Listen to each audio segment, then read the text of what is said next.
when we talk about Final Fantasy XIV, I was hoping that we would see something about Endwalker on Xbox at the FanFest, but Yoshi P says in multiple quotes, there's no reason that there's no blocks on Xbox Microsoft side to keep the game off. Phil Spencer has done a lot of work.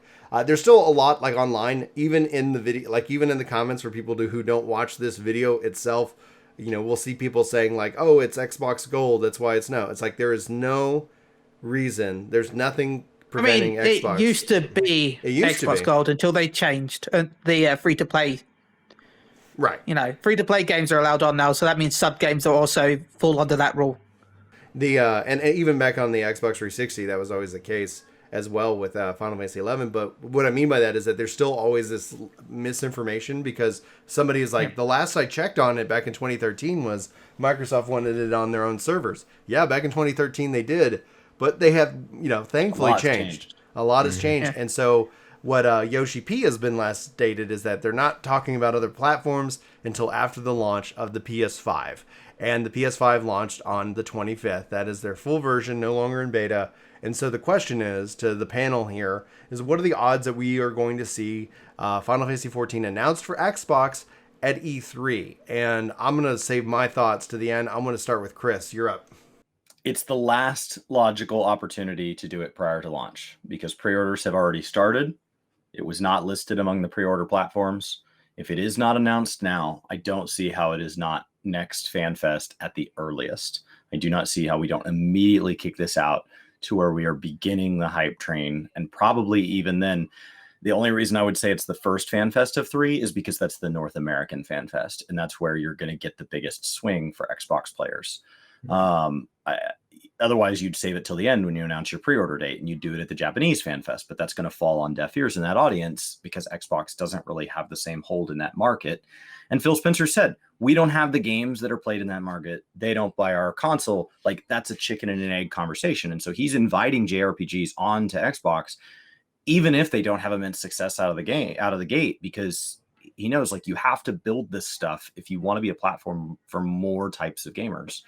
And so I think if it is not announced here, it will be pushed out, and we're not looking at this expansion. And the sad part of that is that at this point, Phil Spencer had a number of things he expected from Yoshi P. All of those have either been removed as requirements or have been solved. Yoshi P had a number of requirements from Phil and has come out himself and said all of those have either been removed as requirements or solved. They've even thanked each other publicly. They've had nothing but nice things to say. Both of them have said they want it. And Final Fantasy has said that they are now trying to get to 30 million players having played the game, and they're at 22. That's 8 million players. Oceanic servers is a big swing at that, but not nearly compared to picking up Xbox. You want to knock out 8 million players? Xbox. We hit 30 million right after Endwalker launch. Like, that's how that happens. So I hope it happens, but like I'm setting my expectations at it's a coincidence that they're back-to-back stages. I'd love to be wrong. Shirley, I want to go to you. What do you think? I will not comment either way. I'm not commenting on this. I don't know what that means. All right, Zoro, you're up. Like I said, does Chili know? He is Yoshi P, by the way, but go ahead. Like I said before, I don't know if it's a coincidence that they're back to back, stages and everything for E3. If that has anything to do with it, I just saw it last night and messaged you, Brian. It was like, hey, I don't know if you saw this, but it could be a possibility. My expectation for it is still like way down here, but for that kind of thing to happen, you never know. Mm-hmm. Now, Michael says, I think the only thing blocking Xbox is the SC developer resources, and that won't happen until after this cycle. And so what that means is that when they make a new version of Final Fantasy, so the Mac version, the PlayStation 4 version, the PlayStation 4 Pro version, the PS5 version, PC version, all of these versions require like resources, not, digital resources, not imaginary resources, physical people, HR resources to be able to make sure that they're doing all of this work. especially when it comes to console. And I think that's a real key difference maker when it comes to Final Fantasy XIV.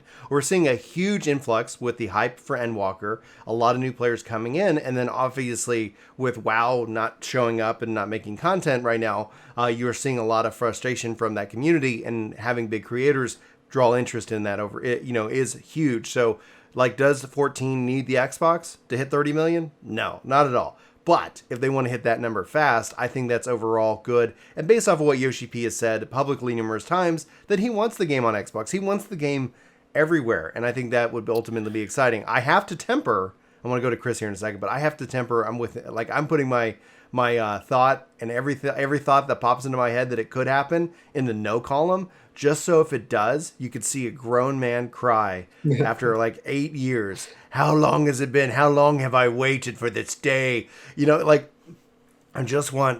want it. I want it so bad, but I don't. Open wide the sails. What's up? What do you say? Open wide the sails. Open wide the sails. Get all the kids out of the house. I also want my million from Chris, if it has a connection with Game Pass. So I haven't paid him yet because we were like, I was like, is it going to be here? So like, if nothing happens at E3, I'm going to hand him his million gil, because I don't see from E3 a logical point, because with pre-orders. Well, like the logic there is that if I'm wrong, I win. Like, you win either way. That 14's coming to Xbox, yay! Or 14's not coming to Xbox. I get a million gil. Like, I can weep over this, etc. So I think that's where I'm putting it in that category.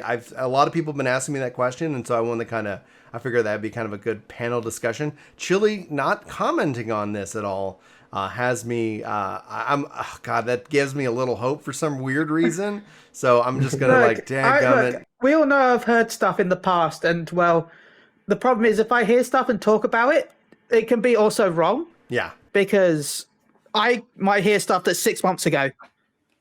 So right when they were talking about it, it could have been true, but things change. Things could have changed today. Sony in and of itself is getting buddy up with PlayStation. Yeah. And it's Sony, of course, is with PlayStation. Yeah, Square Enix. Huge fans of the. Sony loves PlayStation. Guys, have you heard about? Did they buy them? What? Yeah, I have. On that note, I'm a huge fan of Work to Game. Just saying it. Just gonna put it out there on the platform right now here on Ginger Prime.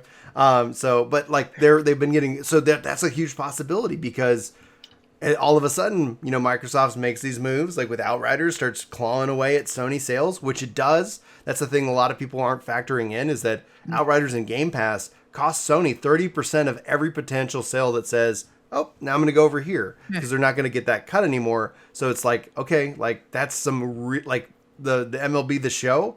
Oh, you can play that on Xbox now for free, and you got to pay $70 over on PlayStation? We'll just claw that back over here. Like, yeah, they're getting the Game Pass stuff, but it's still like this narrative, and it'll be interesting to see, because, yeah, it could be announced, but things change, and until it's announced, like, I'm just sitting here going like, but with like what Chris said, if it's not now, I'm not expecting it till the next FanFest. I would be blown away if they're like, it's 6.3 and it's now on Xbox. Be like, what? I mean, it's our new limited platform. Yeah. Technically, out of any of them, it could be 6.0 or 6.1, because 6.1 is a new story. It's true. Yoshi's tried very hard to squelch that narrative that it's a new game and it's a new start for new players. He wants to view this as a finale. Please watch the whole show. Please don't just jump in at 6.1. That's been what he's been talking. I don't know if that will pivot, right? I don't know if he's just saying like, hey, don't skip it before it comes out. Right. So I don't know if that'll change. I will say my concern with the timeline here is if Xbox does not come out for Endwalker, the next expansion will have been, when we start to talk about this, the PS3 was supported for 4 years after the PS4 platform was confirmed. If we assume that timeline stays true, then 4 years after the PS5 platform dropped, which is now, we're looking at possibly dropping PS4 due to the fact that the hardware will have just aged out. And if we do that, if that ends up being the timeline that Xbox comes on, there is a version of the world where people go, they dropped PS4 to make room for Xbox. That won't be what happened, but that will be the optics, and it won't look good. It will look like they took my version away to invite these people who have never played, which is not at all how it will actually have been decided internally. But like, to get in front of that, it's a whole lot better if Xbox joins the family now. Yeah, and I can kind of see where Chili's coming from with 6.1, especially with them opening the Oceanic Data Center in 6.1. Yeah. So I could see them waiting for that to say, hey, Xbox coming 6.1. Logical. Thank you so much for checking out this highlight from Epic Loot Radio. I hope you enjoyed it. If you did, hit that like button, subscribe button, and more. And check out our other channels, Ginger Gaming Radio, Ginger Prime, and Work to Game for more content. Thanks for being here, and you're awesome.